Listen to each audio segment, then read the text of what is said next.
Morning, folks. Welcome. Big Talk with Bruce Dickey this gorgeous Tuesday morning, day after Columbus Day. My name is Bruce Dickey. Thanks so much for joining us this morning. My guests here from the big Albion Bicentennial taking place this weekend. It is Friday through Sunday, October 12th, 13th, and 14th, and I am joined today by Jessica Gwaltney and Caroline Kissel, and we are going to talk about all things. Actually, today, kind of a more historical show about the Albion Bicentennial, and then tomorrow we're going to talk a little bit more about the music and that kind of thing taking place at the Albion Bicentennial. As Dennis Stromat is going to make an appearance, and he's appearing as well as has a new album coming out. We'll have that tomorrow. But Caroline is a historian and historian. You know, I told myself I wasn't going to use the improper A. You're an historian, aren't you? I think that's correct. That's exactly right. And we're going to talk about all kinds of things here in just a few minutes. Again, you are watching Big Talk with Bruce Dickey right here on Wabash Catch TV, over in Salem on Channel 3, here in Flora, in Browns, in Bone Gap, in West Salem, Albion, Fairfield, Sisney, Jeff, Louisville, Flora, all on Channel 100 or Channel 25. And we do appreciate you tuning in each and every day. What is going on around the area, folks? Getting back to school today, that's for sure, with the Columbus Day holiday over. Over in Salem today, at the Brian Bennett Library out on 315 South Maple Street. They're going to have this afternoon at 1 o'clock, they're going to play cards today. Big cards deal at the library. They're playing games. The group can't decide what kind. It might be pinochle, might be canasta, bridge, who knows, maybe euchre. But they say possibly hearts or spades, too. They're going to provide the decks of cards, and since it's at the Brian Bennett Library, you don't want to get too loud while you're playing cards. Also, you can get loud tonight in Salem at the, they're having a big country western dance. That's at 7 o'clock till 10 o'clock tonight at the Salem Community Activities Center, and that's, of course, out there near the high school, 416 Oglesby Street. The admission is $5. Entertainment tonight by Herman Perry and the Gold Nuggets. That's always fun. Again, the dance starts at 7 o'clock. They're going to have dinner, potluck dinner, at 8:30 tonight. Also a 50-50 draw. That'll be at 8:45, and so you can check that out in Salem tonight. What's going on down in Fairfield today? Well, good day for the historian to be here, because they're having a book fair. Oh. Today down at the hospital in Fairfield at the Fairfield Memorial Hospital Book Fair at the Medical Arts Complex Education Room, and that'll be from 9 a.m. till 4 p.m. today. That's a fundraiser for the auxiliary. Also down in Fairfield today, they're going to have a first aid / CPR class. That's starting here in a little bit. You might want to go out there, and if you want to freshen up on those skills. Again, that is at the Education Annex building located on South 10th Street. That'll be at 9:30 today till 1:30. If you want more information, give them a call at 847-8243. Also here in Clay County, there's going to be an auxiliary fundraiser at the Clay County Hospital. That is today from 8 a.m. to 4 p.m. It's kettle corn day at the hospital today. It's a good thing that you're near the hospital if you're eating kettle corn, in case you get a piece in your mouth or something. Maybe they can kick you over to the dentist or something there as well. Also going on today in Mount Carmel, it's going to be the monthly meeting of the National Active and Retired Federal Employees. That's NARF, and that's going to be held today at Big John's Lunchbox in Mount Carmel. And they do a wonderful job with lunch over in Mount Carmel. What is on Wabash today? What do you want to watch today? Well, there is still one baseball series going on. It's Boston at the Yankees today, Game 4. Of course, Boston just crushed New York last night, 16-1. Rick Porcello taking the mound for the Red Sox, and CC Sabathia trying to stop the madness for the Yankees. Also tonight, that by the way is on channel TBS. That's on channel 632 on the fiber.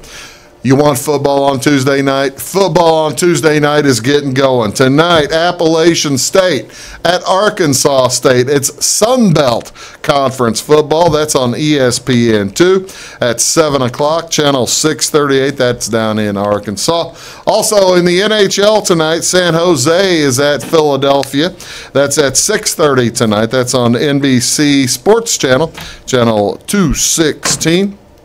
And finally tonight, last but certainly not least, we have high school volleyball on the air tonight. The Carlisle Lady Indians will be in Salem to take on the Salem Lady Cats. That's at 6:15 tonight with the JV game to be followed by the varsity game. All that tonight on Wabash Catch TV. By the way, that's channel 100 as well as channel 3. Again, just the same channel you're on right now. You may as well go ahead and leave it on this channel all day long. I'll be calling the game over in Salem. Again, the Lady Indians. That is a Cahokia Conference game. Do stick around. I have outstanding guests today, Jessica Gwaltney and Caroline Kissel, and we are going to talk about the history of Albion as well as the big events coming up this weekend. You're watching Big Talk with Bruce Dickey right here on Wabash Catch TV. We'll be back right after these words.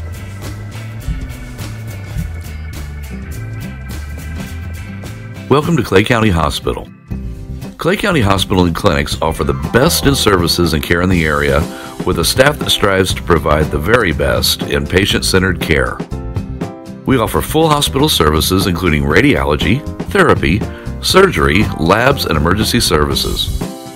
Our clinics located in Flora, Louisville, and Clay City allow us to reach out to Clay County residents so that you never have to go far from home for your healthcare needs. In addition to our regular provider staff, we also offer affiliated specialty provider services at our Flora clinic. Finally, have a minor injury or illness but don't want to wait for an appointment? Our walk-in, no-appointment clinic hours in Flora are Monday through Thursday, 11 a.m. until 8 p.m., and Saturday from 8 a.m. until noon.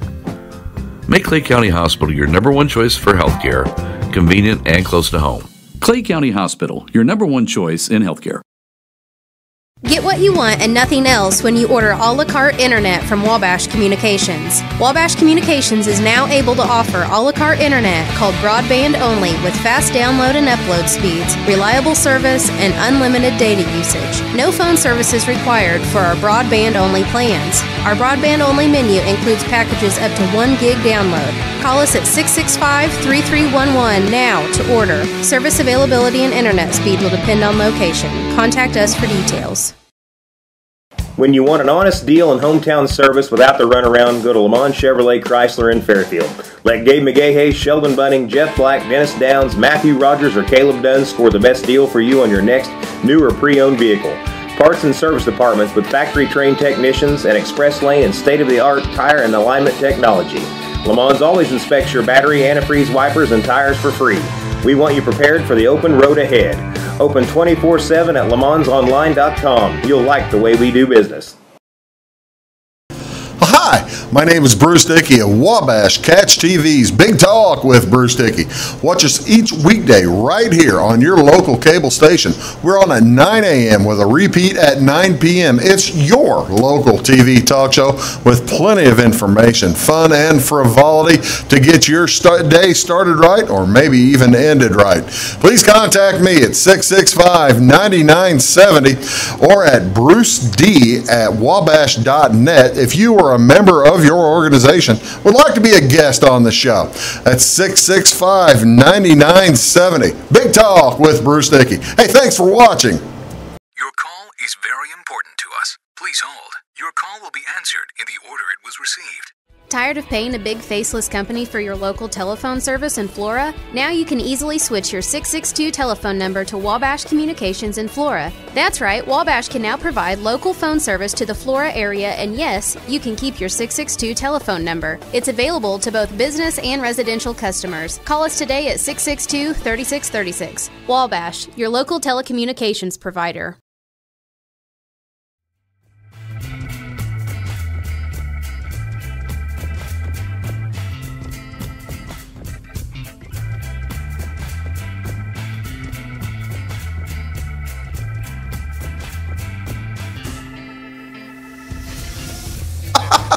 Welcome back to Big Talk with Bruce Dickey. I'm Bruce Dickey. Thank you so much for tuning in. My guests today are Jessica Gwaltney down there on the end and Caroline Kissel here next to me. And we're going to talk about the Albion Bicentennial today. All right, let's start with you, Jessica. Tell me a little bit, when did the plans begin for the celebration of the Bicentennial in the city of Albion? We started about 1.5 years ago. I come in a little bit later, though, so I've only been involved really for about a year. Oh, well, just a year. Yeah, just a year. But I guess they started spring of 17. They kind of decided it's going to be a bicentennial. We need to do something. Let's get together. Start planning. Okay. And so the first couple meetings, there was a lot of people, and everybody was really excited, and there were a lot Fired of ideas. up. Yes. Yes, ma'am. Gonna have fun. And then the last few meetings, there's been about 6 of us. Well, So, but that is occasionally what happens in these kinds of things. yes, you get so much stuff, and people are like, I'm happy to do this thing, and then we have that thing figured out, and Yeah. so they don't come back again, Okay. and that's fine. But yeah, we started about 1.5 years ago, and then August of last year, I got involved because I decided I'm going to do the Albion Chowder again with a month notice, and See, now the Albion Chowder has a long history, doesn't it? it does, yeah. I'm a Bone Gap girl, though. Okay. So I am partial to the wood-fired chowder as opposed to the gas. What are the differences? I mean, the wood fire does the wood fire chowder? Well, now it'll be a gas chowder this weekend. It is. Okay. Yes, it is propane chowder, but it still tastes good. Yeah. It's still very good. The big difference is the smoky flavor that you get from the smoke, Okay. and a wood fire chowder is fired in smaller kettles, Okay. usually about 20-25 gallons, whereas gas chowder is in 70-gallon. And those are the big. Are those the big copper or the big, or using cast iron? These are cast iron, Okay. and the kettles we're using are at least 50 or 60 years old. No kidding. So they have that really good flavor. They're seasoned, aren't they? Yes, very well seasoned. Yeah. So, but Caroline and I were talking about this yesterday. She didn't quite understand what a Southern Illinois chowder is. Really? See, now, Caroline, and we'll talk to Caroline here in a little bit, a little more length, but you're not from Southern Illinois. I'm not, and I've actually never had chowder. So I've had the New England chowder, but Well, that's entirely different. I know it's different. I know it's different. All right, so I'm very excited. tell the folks, for folks who might be like Caroline, how would you describe a Southern Illinois chowder? It's a harvest soup. Right.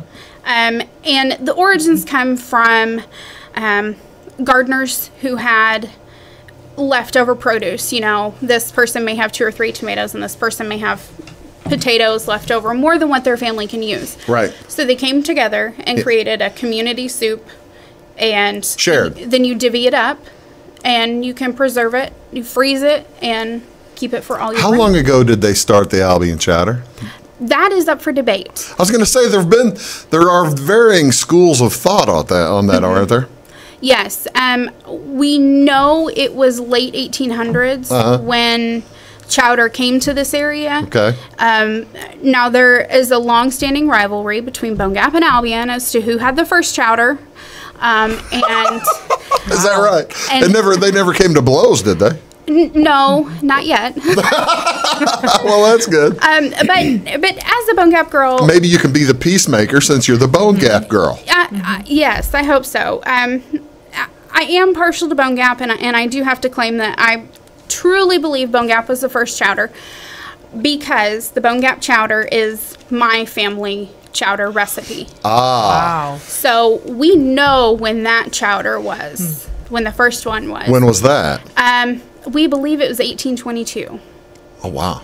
That's a long Well, time that's ago. not late 1800s. That's actually the time of Birkbeck and Flour. Yes. Yeah. But the timing could be a little off. Yeah.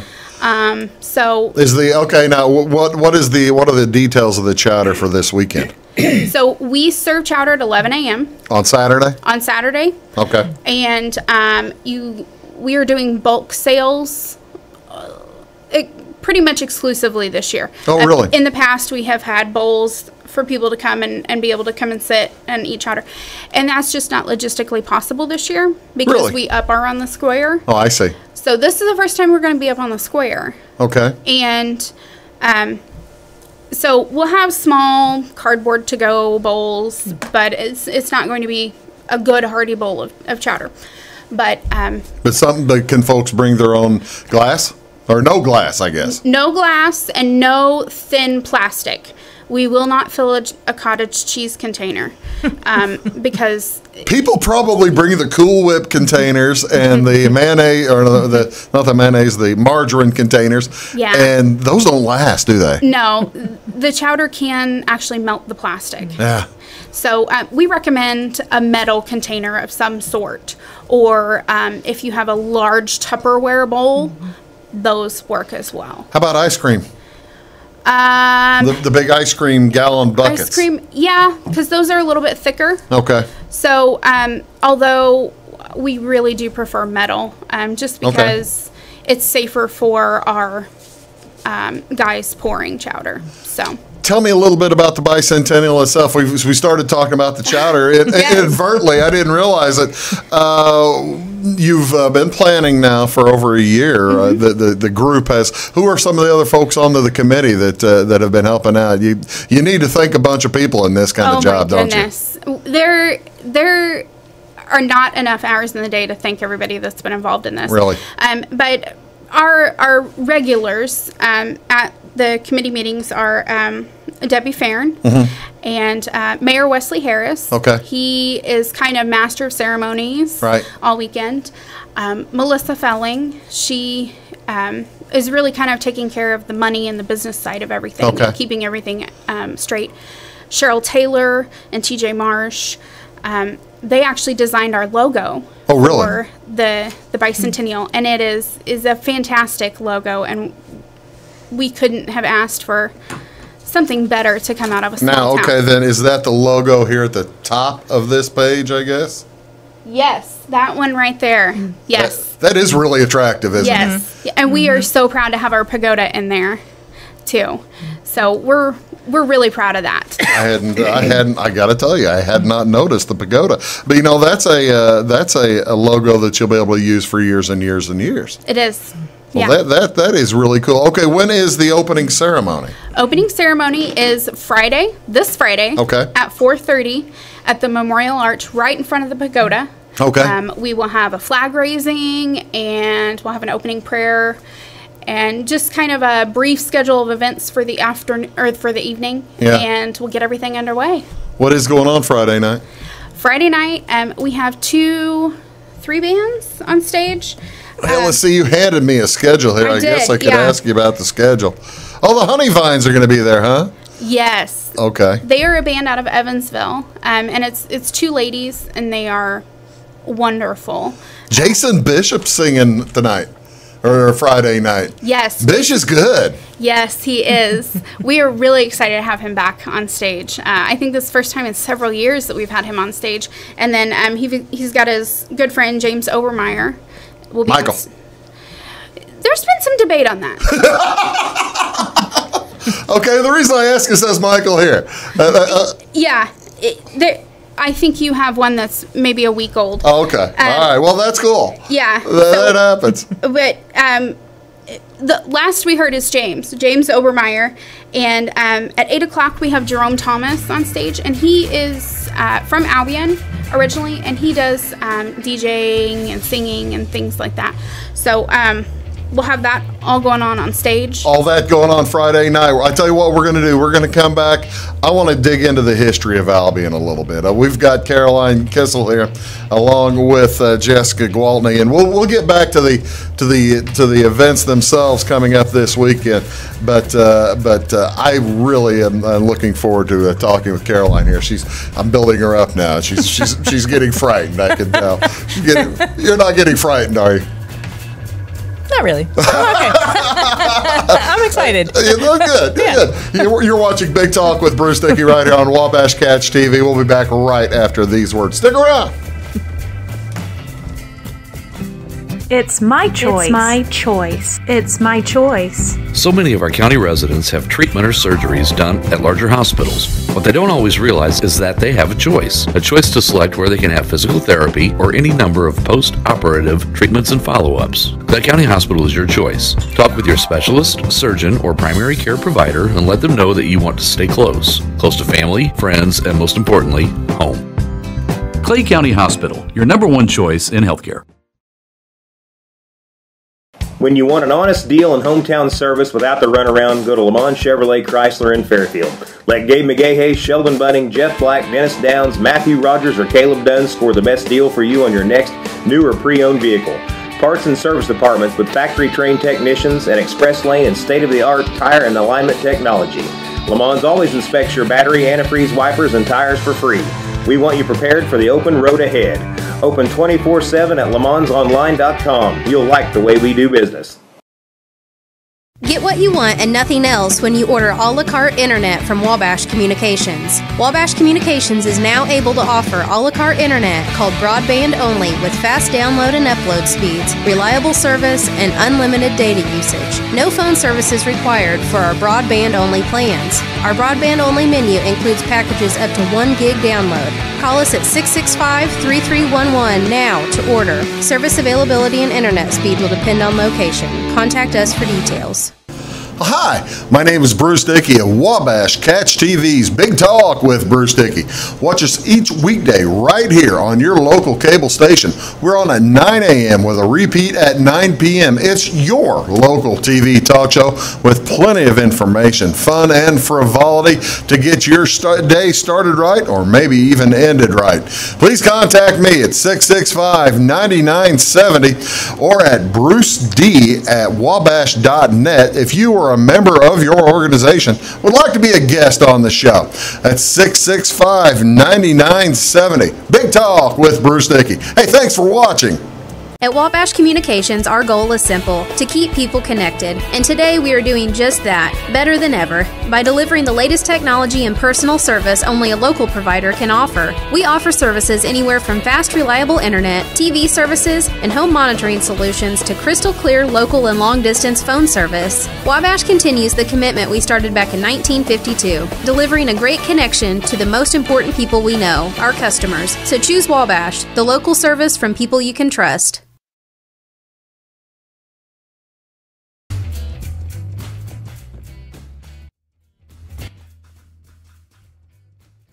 Yeah, I always think like I've got to know everything. Yeah, no, I don't. Welcome back to Big Talk with Bruce Dickey. You're watching us right here on Wabash Catch TV. My guests today are Jessica Gwaltney down there from Albion, actually from Bone Gap, the young lady from Bone Gap, and works at the Navigator. We didn't even say where you work. I feel bad about that. That's okay. Yeah, I've been with the Navigator about 2 years. Okay, working with Steve and all the gang down there? Yes, I'm circulation manager. I'm the new Carolyn. Everybody there you go. Still calls me Carolyn, and, okay. I just answer. Well, the new Caroline is right here next to us, and she's an historian from DePaul University and is an expert on the formation of Albion. Welcome, Caroline. I'm glad thank you very much for coming today. Thank you for having me.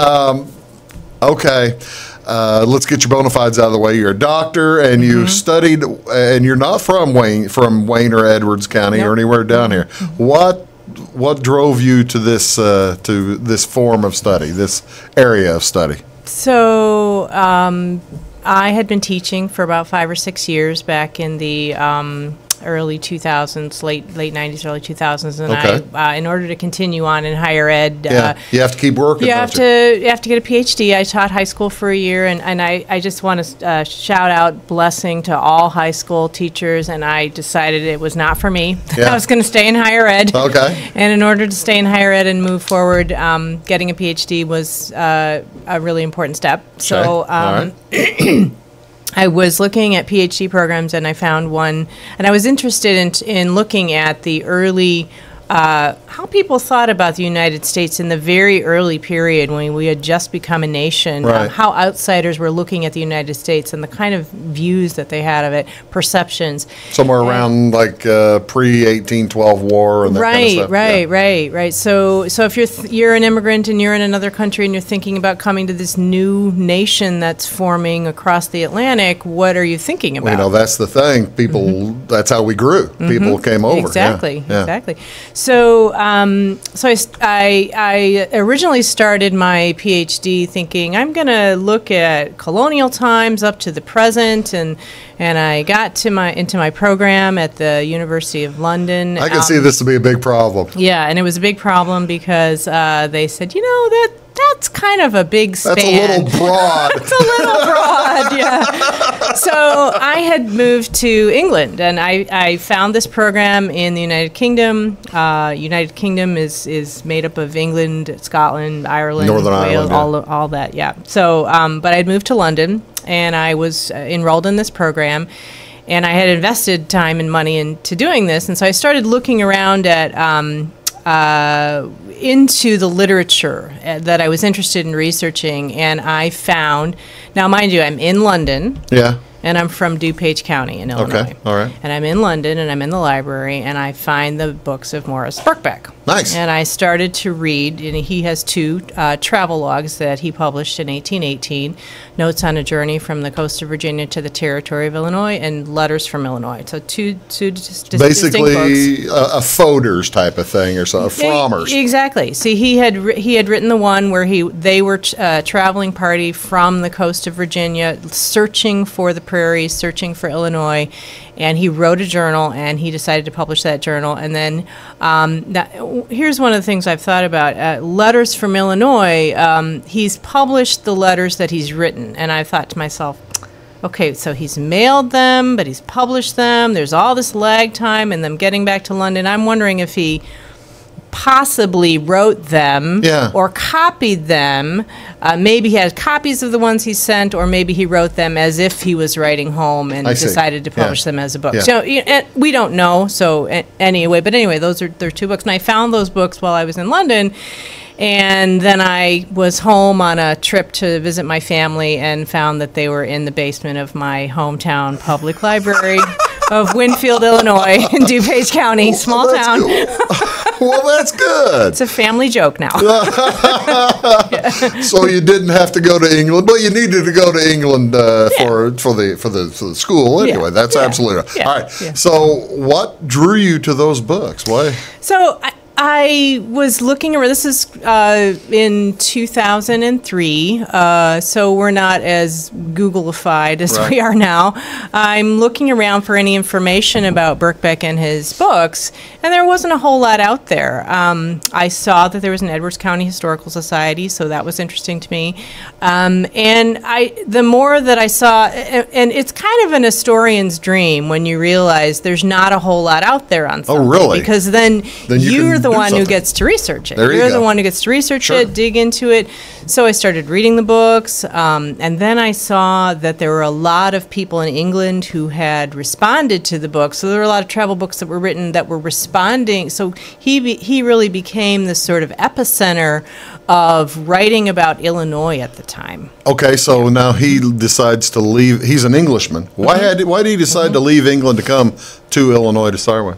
So So you know that everyone in the area knows. Now, everyone in my area does not know this, but everyone in this area, I think, pretty much knows that it's George Flower and If Morris you're interested Birkbeck. in it, If yeah. you're interested, you know, it's George Flower, Morris Birkbeck, who settled Albion and the surrounding area. And so it was actually George Flower who was traveling in the United States first. And he was traveling, and he had thought he wanted to buy land here, and he actually visited Thomas Jefferson. Oh, really? And he spent some time with Thomas Jefferson, and Okay. he bought some land there, and he was thinking about that, and then he received a letter that Birkbeck wanted to join him. And they knew each other previously. They had traveled together previously. They had traveled in France, and they were both thinking about leaving England. One of the things that's really important to understand about this story, why did they want to leave England? There was a lot of turmoil going on at the time. Okay. Unemployment had skyrocketed. Well, you're looking at the end of George III's reign, and Exactly. Prince Regent, and all that kind of stuff. Napoleonic Wars Right. ended in 1815, and then all of the British soldiers came back. Looking for a job.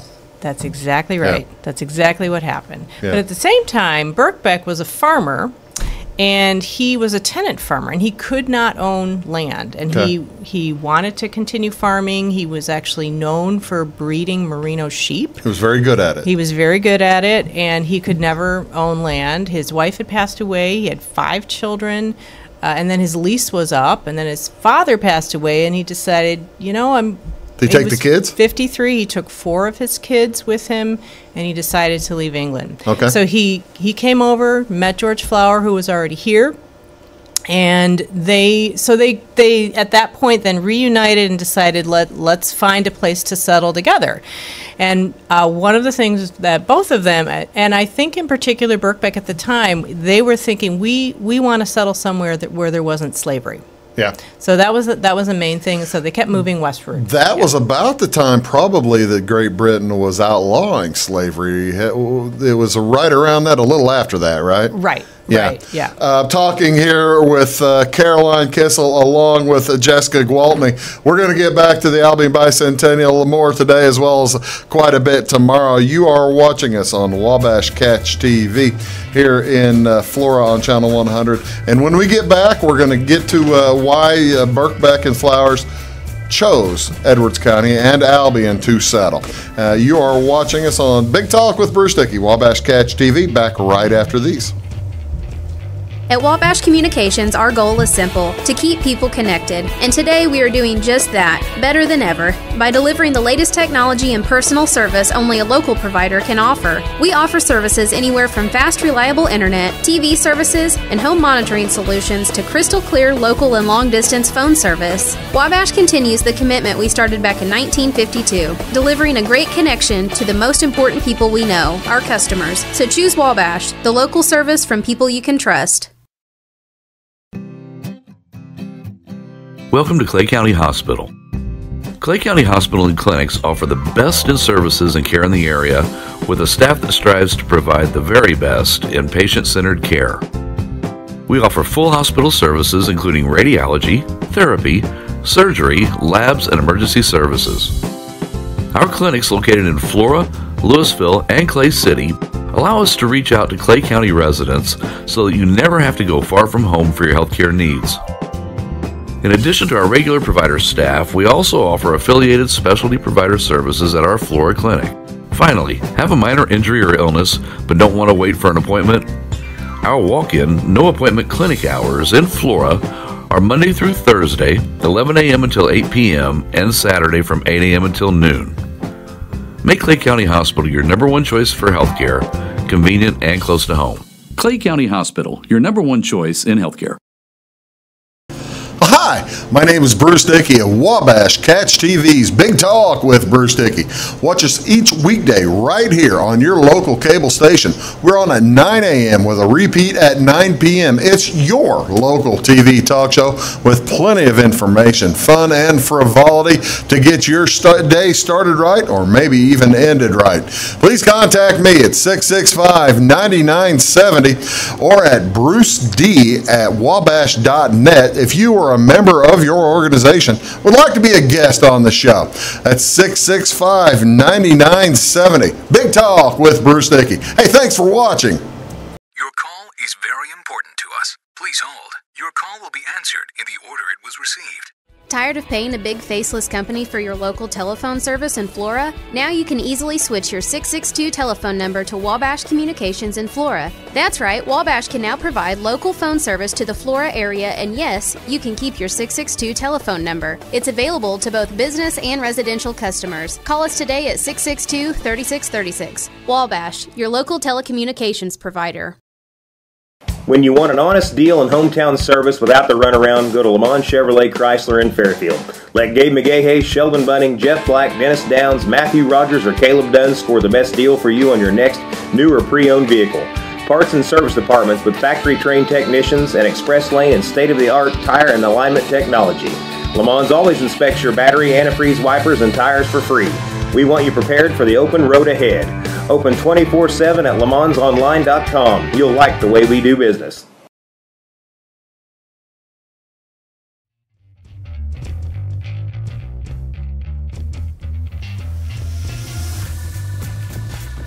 Welcome back to Big Talk with Bruce Dickey speaking. Dickey is English too. We're thinking about genealogical, and Caroline already told me, hey, I'm not a genealogist, man. I don't get into it. I suspect if you get into genealogy, you can just really run down a rabbit hole, can't you? Yeah.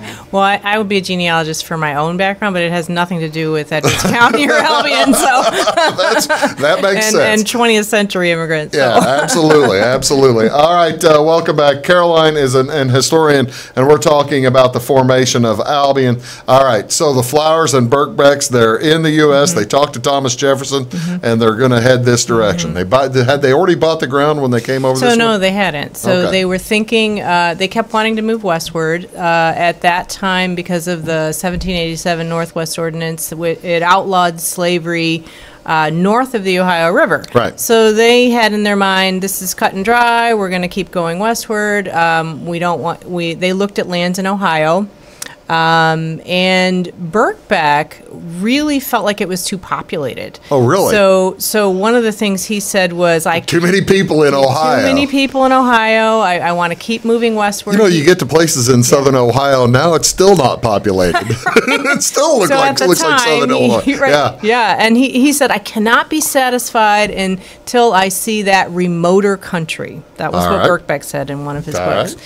So they kept pressing westward. They had a hard time figuring out how to get to Illinois. They had heard of it, they had read a little bit about it, and they met somebody who said, follow this trace path through the woods and you'll get to the prairie. I don't know exactly where it was, but it was at Flower in his memoir, which is the history of the English settlement in Edwards County. He talks about how it was difficult for them to know how to get to the prairie. It's fascinating because probably even more better fully realized as a journey would be like Lincoln coming from Kentucky to Indiana to southern to Illinois, and he followed traces. But it's about similar time frame. It's similar time frame, exactly. Okay. It is. Okay, so they found the trace and they're making their way across. And they're making their way across, and then all of a sudden they're in the woods.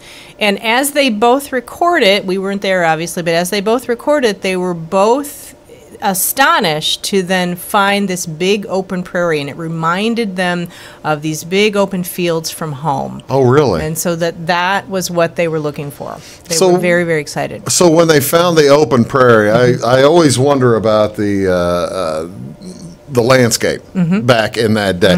Was it the tall grass that they would have run into? I guess that's a great question. I mean, just not really knowing what in terms of the soil, in terms of the plants, I don't know, and that would be a great angle to add to my research. Basically where they finished up is the glacier stopped, pretty close. That I don't know either, because I don't know much about the glaciers. But what I can tell you is that they ended up buying 26,000 acres of land and what was called the Bolton House Prairie before, and they renamed it the English Prairie. Okay. And they renamed it the English Prairie because they were wanting to sort of create a settlement, then advertise it for their fellow countrymen at home. Oh, really? So that's what Birkbeck was trying to do with his books. So that was the main. They're building a colony, basically, in a state. That's exactly it. I see. Okay, and how do you go about? How successful were they of bringing other folks into this area then? They were extremely successful. So they were successful in a number of fronts, and I don't have the exact numbers to tell you, but it grew by the hundreds each year from 1817. They arrived in 1817.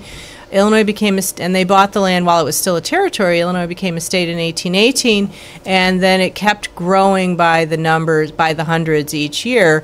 And there's a great journal that was published in 1846 by William Hall, and he talks about those numbers. But it is very hard to find the exact numbers because, record keeping was a little different at the time.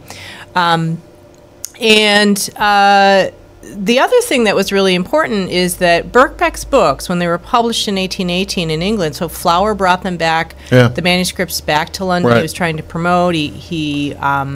He had the books published. He wanted to sell 26,000 acres. They wanted, right, because they weren't going to farm 26,000 acres. They were wanting to sell them. This is a for-profit deal. This was a business, yeah. So the books, Birkbeck's books, went through, the first one went through 11 editions in the first year. Wow. Translated into Dutch. The second one went through 7 editions. So I'm not exactly quoting everything right, probably. And there was another translation. There was translation into German. So they were really trying to attract people. Right. And I think the other thing is it wasn't just them. It was a momentum that was catching on in Europe.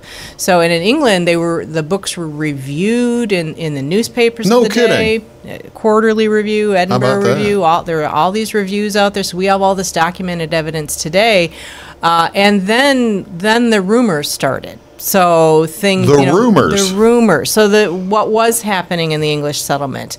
Some people were saying, don't go there, not a good deal. I went there, I believed Birkbeck's books, and I had to come back. Other people went and were successful and stayed. Probably other folks who might have also had a financial stake somewhere else. Well, it's interesting. There are 2 travelers, Charles Grease and Charles Burton Johnson. So Charles Grease settled in Canada. Okay. And he said, why go to Illinois? The immigrant can be comfortably settled by his fireside in Canada before making it to Illinois, after all this time.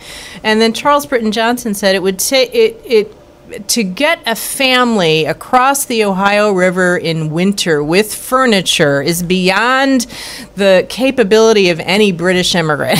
And he was wanting people to settle in Pennsylvania. Yeah. Wow. Yeah. So basically the entire settlement became a kind of a football getting tossed around. Yeah, and the worst person, the most notorious person to really attack the settlement was a gentleman named William Cobbett. William Cobbett was a well-known figure in Britain and in politics at the time, and he had actually lived in the United States for 8 years in the late 1700s, early 1800s, and he said English farmers should not go to Illinois. They should not plod land in Illinois. They should plod at home. Just anti-immigration or anti-immigration with an E, not with an I. Anti-immigration, not anti-immigration. Oh, that is fascinating. How long? What was the period of time, you think, from the gain of popularity to the drop off? So. There are probably people at the Edwards County Historical Society that could answer this much better than I can. I'm trying to determine it. When Flower so Birkbeck died quite early in an accident. He drowned in 1825. In England? No, here. Oh, okay. He was coming back from New Harmony. Oh, I see. And he drowned in the river. And apparently, little fact is that when they found him, the story is that he was clutching his umbrella like a true Englishman to the end. Oh, too soon. Come on, Caroline, too soon. So, what was your question? So, what happened? When did Flowers go? Where did Flowers go? So, George Flower and his family left in 1849. They moved to Mount Vernon, Indiana, not Mount Vernon, Illinois. They moved to Mount Vernon, Indiana to manage an inn because they had lost some money. So, I haven't really detangled all of how they got to that point where they had lost the money. but it's safe to say that kind of in the 1840s, 1850s, things started. But obviously, Albion existed till today. Oh yeah. Oh, absolutely. Albion. They've got had the Edwards County Fair for 150 years now, and we know the Chowder for over almost 200. And some of the Flower descendants are talking to us on Facebook, so that's been fascinating. We have several of them coming back for the bicentennial, and there are some founding families that still live in Albion. The Gillards are one of them, right? And I don't know all of the last names. That's too bad they didn't have telephone directories back in 1820. Right. That way you'd have everybody list everybody's name. That would be very helpful. Right? Yes. Helpful to you, helpful to me. Yeah. Now that you have studied the folks, the formation of Albion, or were you surprised what you learned? I did. And if I can, I'd love to share one very significant thing that Albion is the founders of Albion were really known for.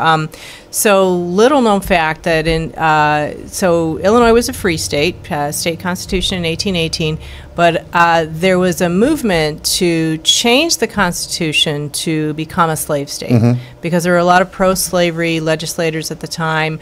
They called Southern Illinois was a little bit more populous probably at that time. Very much so. And also Kentucky farmers were allowed under the Constitution to bring in their slaves to work with them in the salt mines in Gallatin County. So there was a movement to change the Constitution to become a slave state, and Birkbeck actually wrote under a pseudonym and published in newspapers to help keep that from happening. Is that right? He did, right. So that's fascinating. He did.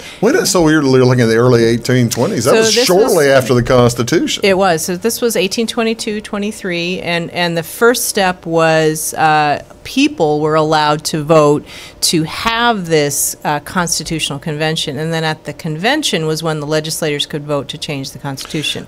So Birkbeck wrote these letters to appeal to the people. He wrote a pamphlet, Appeal to the People of Illinois, on the question of a convention, and really tried to make his voice heard. And of course, he was a writer, so he was integral. Yeah, he was integral in keeping slavery out of Southern Illinois. That's just great. That's outstanding. That's something Albion can be proud of for sure. I think. Absolutely, yeah. Talking here with Caroline Kissel along with Jessica Gwaltney. We've been talking history. We're going to talk a bit more about the celebration coming up when we come back, as well as where you'll be able to find Ms. Kissel hanging around town and get a chance to talk about the history of Albion. You are watching Big Talk with Bruce Dickey right here on Wabash Catch TV. We'll be back after these words. Stick around. When you want an honest deal and hometown service without the runaround, go to Lamont Chevrolet Chrysler in Fairfield. Let Gabe McGahey, Sheldon Bunning, Jeff Black, Dennis Downs, Matthew Rogers, or Caleb Dunn score the best deal for you on your next new or pre-owned vehicle. Parts and service departments with factory-trained technicians and express lane and state-of-the-art tire and alignment technology. Lamont always inspects your battery, antifreeze, wipers, and tires for free. We want you prepared for the open road ahead. Open 24/7 at LeMansOnline.com. You'll like the way we do business. Get what you want and nothing else when you order a la carte internet from Wabash Communications. Wabash Communications is now able to offer a la carte internet called broadband only with fast download and upload speeds, reliable service, and unlimited data usage. No phone service is required for our broadband only plans. Our broadband only menu includes packages up to 1 gig download. Call us at 665-3311 now to order. Service availability and internet speed will depend on location. Contact us for details. Welcome to Clay County Hospital. Clay County Hospital and Clinics offer the best in services and care in the area with a staff that strives to provide the very best in patient-centered care. We offer full hospital services including radiology, therapy, surgery, labs, and emergency services. Our clinics located in Flora, Louisville, and Clay City allow us to reach out to Clay County residents so that you never have to go far from home for your healthcare needs. In addition to our regular provider staff, we also offer affiliated specialty provider services at our Flora clinic. Finally, have a minor injury or illness but don't want to wait for an appointment? Our walk-in, no-appointment clinic hours in Flora are Monday through Thursday, 11 a.m. until 8 p.m., and Saturday from 8 a.m. until noon. Make Clay County Hospital your number one choice for healthcare, convenient and close to home. Clay County Hospital, your number one choice in healthcare. At Wabash Communications, our goal is simple: to keep people connected. And today we are doing just that, better than ever, by delivering the latest technology and personal service only a local provider can offer. We offer services anywhere from fast, reliable internet, TV services, and home monitoring solutions to crystal clear local and long-distance phone service. Wabash continues the commitment we started back in 1952, delivering a great connection to the most important people we know, our customers. So choose Wabash, the local service from people you can trust.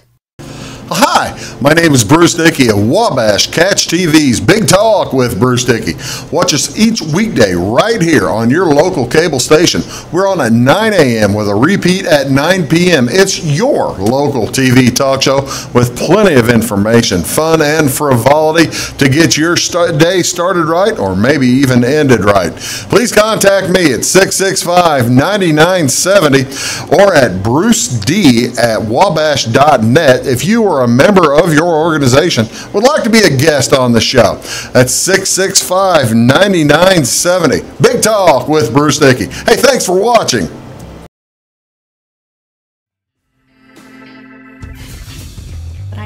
Morning, folks. Welcome back to Big Talk with Bruce Dickey. Appreciate you tuning in here on Wabash Catch TV.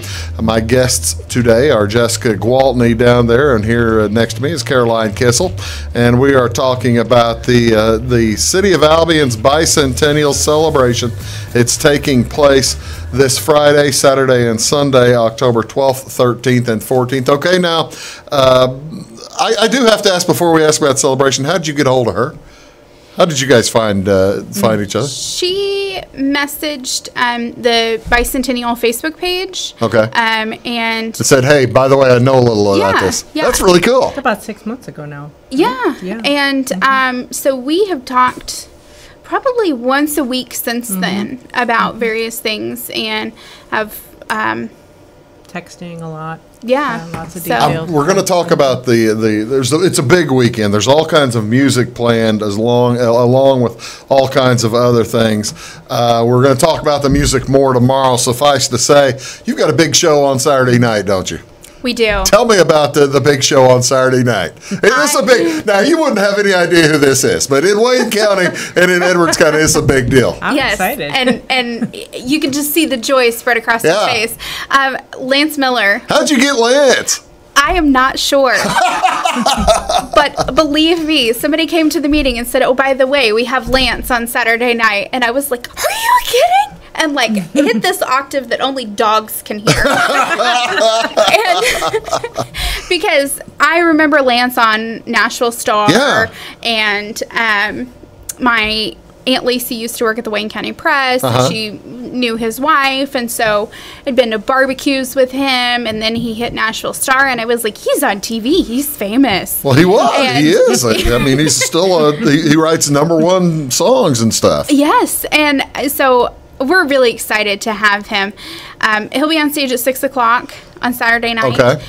And guys, everything on stage is free all weekend. See, now that's amazing. If you were going to see Lance sometime, you'd be paying $15, $20 to see him. Yeah, so it's a free show.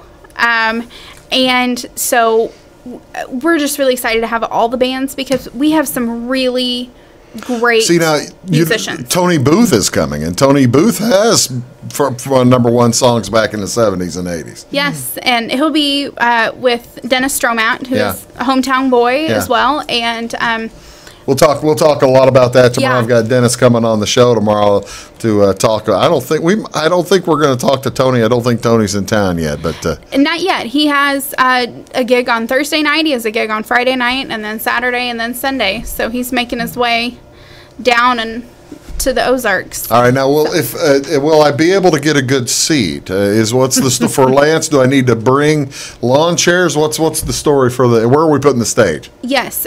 Okay. So the stage will be on the corner of 5th, and they're probably going to yell at me. I think it's Elm right Okay. there, which is On the courthouse lawn, though. No. No. Okay. It will be in the street. Okay. The end of 5th Street there between Citizens National Bank and the Moose, that corner. Oh, wow, that's perfect setting for it. Yes. So, and Other then, than, you can, I guess the street itself doesn't have the brick cobblestone, does it? It's inside the no, courtyard. it's still brick. It's still brick there? Yes, it is still brick. Wonderful. So go on ahead and bring your chairs. Yeah. Rides Mass Transit out of Fairfield has generously donated shuttle service all weekend. Really? So parking will be at the fairgrounds. Oh, okay. And they'll be picking up every 15 to 30 minutes. Okay. Depending upon need.